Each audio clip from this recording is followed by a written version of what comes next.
As humans, we've done a hell of a good job staying on top of the food chain. We've created environments so protected and safe that we can rest easily without looking over our shoulders. However, the story we're about to uncover reaffirms the fact that without our technology and groundbreaking innovations, we are merely skin and bones to the true beasts of nature. Hit that like button and subscribe right now. This story is about the prowling devils that antagonized a region in Kenya in 1898, the most notorious lions in history, the man-eaters of Tsavo, and how one fearless man finally put a stop to their rampage. Welcome to Final Affliction.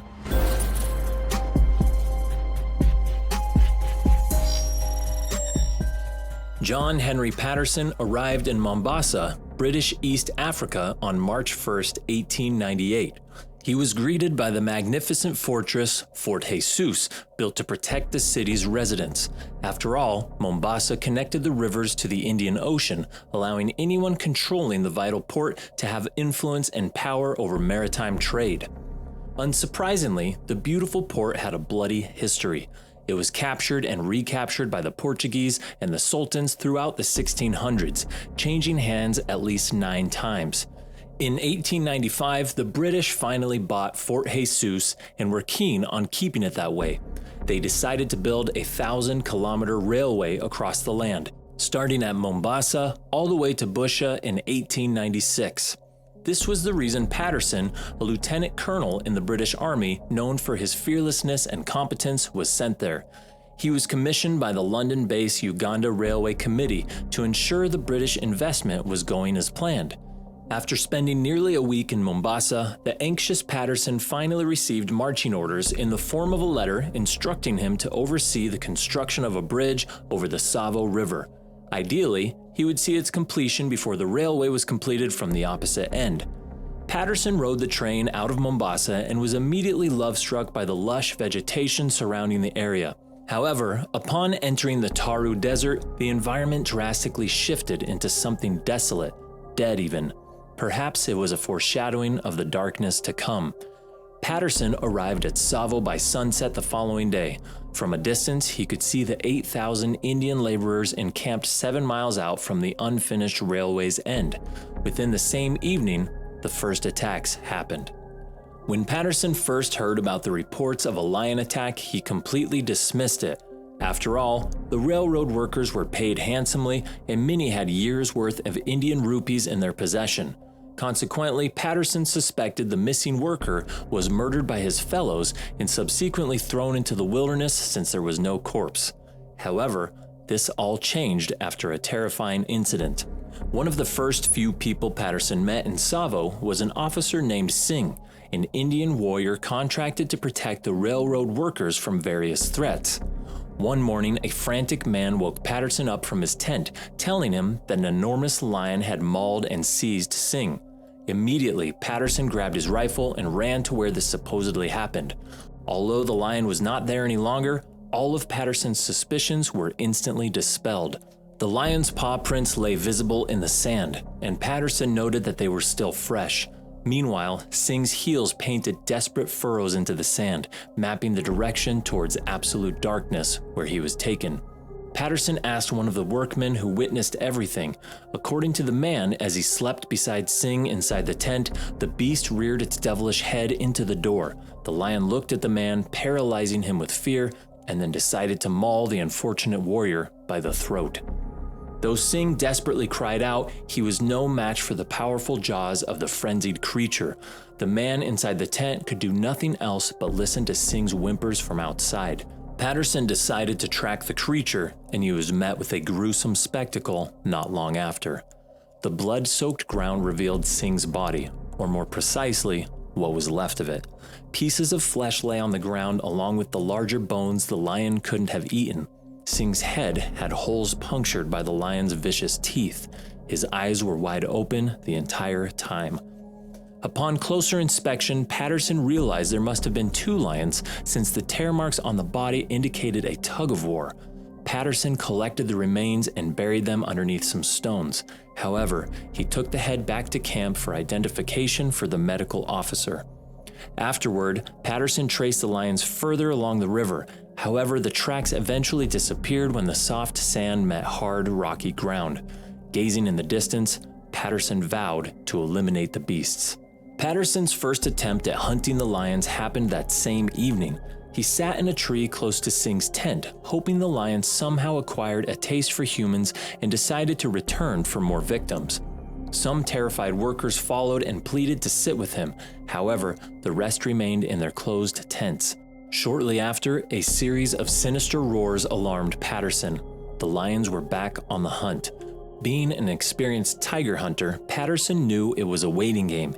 He sat for 2 hours in total silence, hoping to finally bag the beasts. However, screams from another camp half a mile away filled the evening air. The lions had seized another victim. A poor bloke was dragged from his tent and mauled to death. Soon, Patterson attempted again to thwart the attacks by positioning himself up a tree near the latest victim's tent. However, screams from another area filled him with bitter disappointment. The sneaky devils had eluded Patterson once again and took another worker somewhere else. This turned into a game of cat and mouse where the lions were always one step ahead of Patterson. He attempted to find them during the day, but stalking 2 lions in the thick jungle of Tsavo was a fool's game, as the beasts had every advantage over the hunter. However, Patterson did not give up. He crawled, stalked, and carefully searched for the 2 beasts in the hopes of coming upon their lair. Unfortunately, it was to no avail. The lions continued seizing workers from their tents. As soon as Patterson successfully traced them towards the river, the footprints would always disappear when the sand met the rocky ground. It was as if the lions knew they would lose Patterson at that exact spot. Eventually, the lions grew bolder and more determined, attacking and seizing workers behind thick fences or even around campfires. The beasts timed their attacks so well that the workers began to believe they weren't beasts at all, but the devil himself. The lions were afraid of nothing. At one point, while Patterson was sleeping, he was awoken by movement outside of his tent. He shouted, "Who's there?" But nobody answered, so he went back to sleep. To his dread, he found footprints around the tent in the morning. Recognizing his luck, Patterson moved to a sturdier hut made from palm leaves and boughs. He surrounded the area with thorn fences positioned at a substantial height. Consequently, the worker tents were also covered by thorn fences. However, the lions still found a way to jump over or break through the barrier and seize another worker at night. The killings became so regular, men were taken from their tents every few nights. In one instance, the lions were prowling again in the dark. Some terrified workers pleaded with Patterson to let them into his quarters. He willingly did, only to realize the workers left a man alone in their tent. Patterson decided to take a few men and return to fetch the poor bloke. However, upon their arrival, they discovered the man had already died from shock after being left alone at the lions' mercy.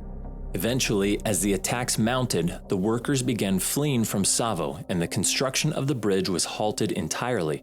Consequently, colonial officials began to intervene. However, they too experienced the might of these devilish creatures. Patterson attempted to eliminate the lions many times, even preparing a trap that would use the workers as bait. However, the lions escaped unscathed for some unknown reason, leading some workers to believe the creatures were indeed devils. However, Patterson's luck soon changed.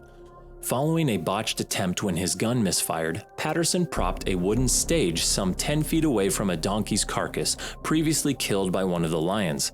At 12 feet high, Patterson waited patiently during the night. Suddenly, one of the lions began stalking Patterson instead of the dead donkey. The creature edged nearer and nearer, and eventually, Patterson could make out the lion's form. He let loose a shot, and a terrifying roar pierced through the air. Hearing the pained creature struggle, Patterson followed through with multiple shots. Finally, the growls subsided into deep sighs and halted completely.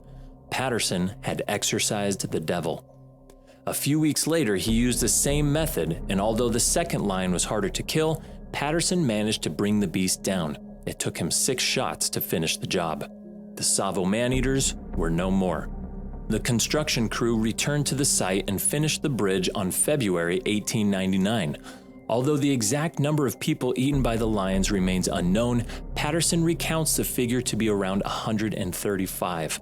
Patterson turned the infamous creatures into flat-skin rug mounts for 20 years before selling them to the owner of Field Museum. To this day, the lions can be observed in the Field Museum of Natural History in Chicago, Illinois. Although once believed to be the devils in animal form, the maneless lions will forever be remembered as vicious beasts living in the dark pages of Uganda Railway's history. And although we're the most intelligent creatures on Earth, we must remember that once we leave our protective bubble, we're still at the mercy of nature, always under the watchful eye of the apex predators that lurk within them, waiting for their moment to pounce and bring you to your final affliction.